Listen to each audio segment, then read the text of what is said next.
আজি মানে মোৰ জিঅ' ওলাই হাতত আহি গৈছিলে।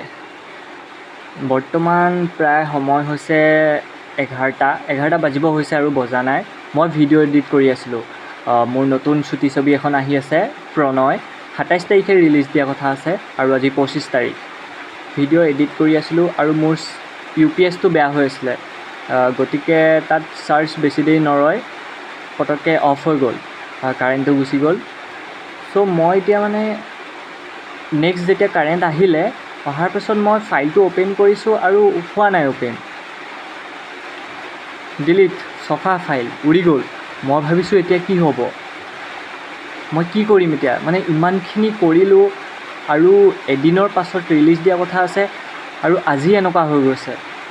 ফাইল ডিলিট, খতম, নাই মানে অ'পেন হোৱা নাই। মই কি কৰিম।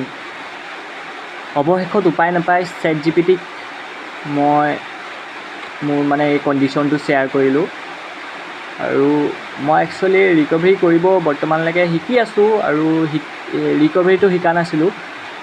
গতিকে মই মানে পাগল হৈ গৈছোঁ যে কি হ'ব কি নাই, এতিয়া মই কেনেকৈ কি কৰিম। ইমানখিনি কষ্ট কৰাৰ পাছত এতিয়া যদি এনেকুৱা হ'বলৈ হয়, আকৌ প্ৰথম পৰা কৰিব লাগিব, মানে একদম মাথা নষ্ট হৈ গৈছিলে।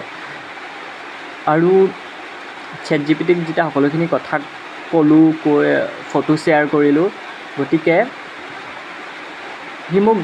AI মোক গাইড কৰি লাষ্টত ৰিকভাৰী কৰা সকলোখিনি প্ৰচেছ ক'লে, ধুনীয়াকৈ ৰিকভাৰী কৰিব পাৰিলোঁ। এতিয়া এইফালে মোৰ এখন ৰিকভাৰী হৈ গ'ল ধুনীয়াকৈ আৰু এতিয়া এডিট আকৌ কৰিব পাৰিম।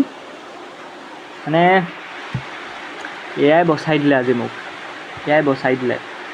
নহ'লে কি হ'লহেঁতেন ঠিক নাই আৰু আজি।